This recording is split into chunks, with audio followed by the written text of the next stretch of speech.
8-10 लोगों की जो जानकारी ली है, आपने आपके 1203 लोगों का पूरा डॉक्यूमेंटेशन के साथ अगर सर्वे करेंगे, उसके आधार पर आपको कोई भी बात कहीं भी किसी भी फोरम में उठाना संभव है।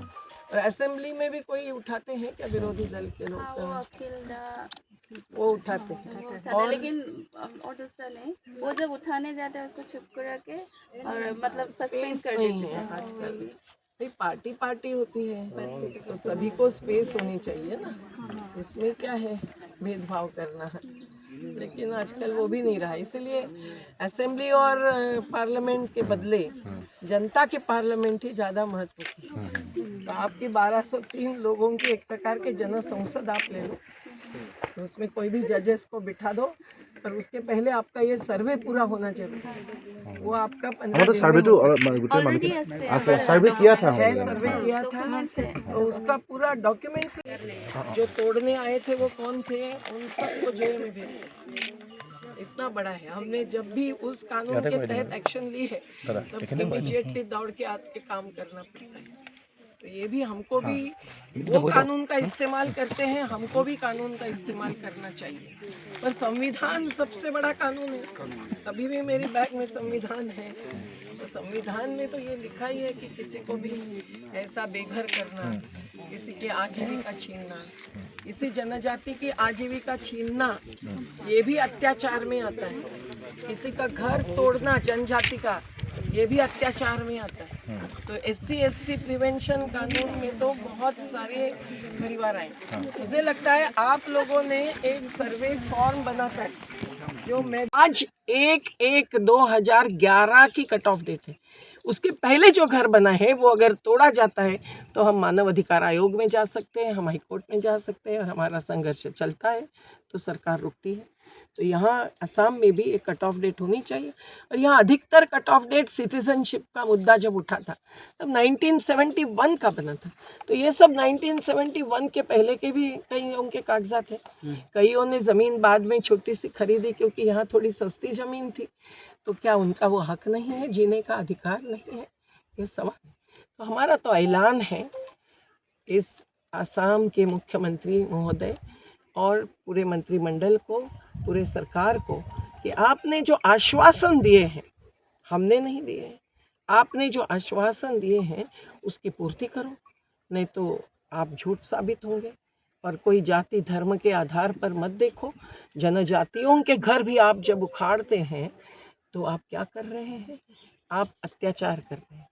दलित और जनजाति यानी आदिवासियों पर अगर बेघर करना या उनकी आजीविका छीनना, क्योंकि कई लोग यहाँ पहले तो खेती करते थे, खेतीहरों ने फिर जमीन बेची क्योंकि खेती घाटे में गई है, उपज को सही दाम नहीं मिलता है, वो भी गलत है, उसके लिए भी किसानों को संघर्ष करना पड़ता है, तो वो भी दे दीजिए ताकि खेती की जमीन खेती रहेगी। पर आपने जो आश्वासन दिए हैं ना मुख्यमंत्री महोदय, आप ही सर्वे सर्वा है आज आसाम में, तो आप कृपया ऐसा मत करो कि न्यायालय में भी इनकी सुनवाई नहीं हुई। आप जो आश्वासन दिए हैं उसका पूरा पालन करके आप सत्यवादी साबित करो खुद को, यही हमारा ऐलान है। अन्यथा सत्याग्रही बनना ये सभी महिलाओं का, लोगों का कर्तव्य है। किसी की 6 साल की बेटी गुजर गई है, किसी के पति गुजर गए हैं, ऐसी स्थिति में जो जी रहे हैं उनका अधिकार है सत्याग्रही अहिंसक संघर्ष करने का भी, क्योंकि निर्माण चाहते हैं वो केवल विध्वंस नहीं चाहते हैं, हिंसा नहीं चाहते हैं। तो ये देखकर आज हमें बहुत कुछ समझ में आया है कि क्या चल रहा है। जल, जंगल, ज़मीन सब जो गरीब है, जो अधिकारी है सही में, उसके उनके हाथ से छीन कर किसको दी जाती है? बड़े बड़े कॉरपोरेट्स को दी जाती है, बड़े बड़े उद्योगों के लिए दी जाती है। ये बिल्कुल गलत प्राथमिकताएं हैं।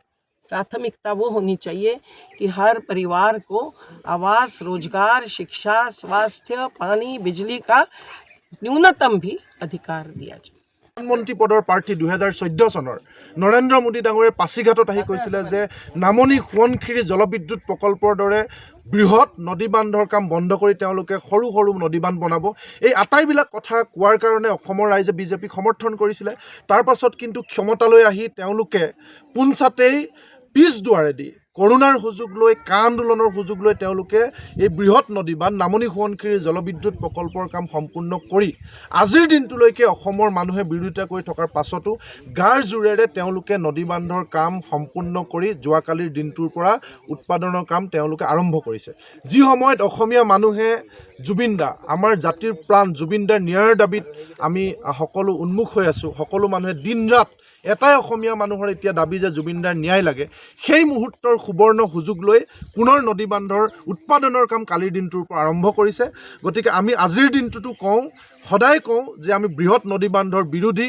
এই বৃহৎ নদী বান্ধে যিবিলাক কথা ৰিপৰ্টত কোৱা হৈছিল, বিশেষজ্ঞসকলে কৈছিলে যে এই নদী বান্ধ অতি ঠুনুকা এটা শিলৰ ওপৰত বনোৱা হৈছে, চাৰিওকাষৰ পাহাৰবিলাক বালিয়া মাটিৰ, যিকোনো মুহূৰ্তত ভূকম্প প্ৰৱণ অঞ্চলত হোৱা এই নামনি সোৱণশিৰি জলবিদ্যুৎ প্ৰকল্প যিকোনো মুহূৰ্তত ভাঙি পৰিব পাৰে আৰু ভাঙি পৰাৰ লগে লগে আধা ঘণ্টাৰ ভিতৰত 3ডাল তামোল গছৰ ওপৰেদি পানী বাগৰিব লখিমপুৰ ধেমাজি আৰু আধা ঘণ্টাৰ ভিতৰত এই মাজুলী পাব, কাজিৰঙা ৰাষ্ট্ৰীয় উদ্যান পৰ্যন্ত উটি যাব বুলি আমেৰিকাৰ বিশেষজ্ঞসকলে, বাহিৰৰ বিশেষজ্ঞসকলে প্ৰতিবেদনৰ পৃষ্ঠাই পৃষ্ঠাই কৈ থৈছে।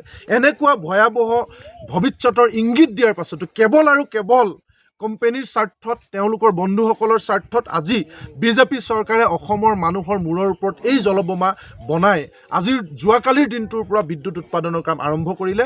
গতিকে যিকোনো মুহূৰ্তত এই অসমৰ প্ৰতি এটা ভয়াৱহ যে সংকট আহিব এইটো নিশ্চিত। গতিকে এই মুহূৰ্ততো আমি কওঁ এই নদী বান্ধৰ কাম বন্ধ কৰক। যি নদী বান্ধ অতি ভয়াৱহ বুলি প্ৰতিটো ক্ষেত্ৰত চৰকাৰৰ মজিয়াত, সংসদৰ মজিয়াত চিহ্নিত হৈছে, এই নদী বান্ধ আমি কোনো কাৰণত সমৰ্থন নকৰোঁ। এই নদী বান্ধ বন্ধ কৰক আৰু নদী বান্ধৰ বিৰুদ্ধে আমাৰ প্ৰতিবাদ অব্যাহত আছে আৰু অব্যাহত থাকিব।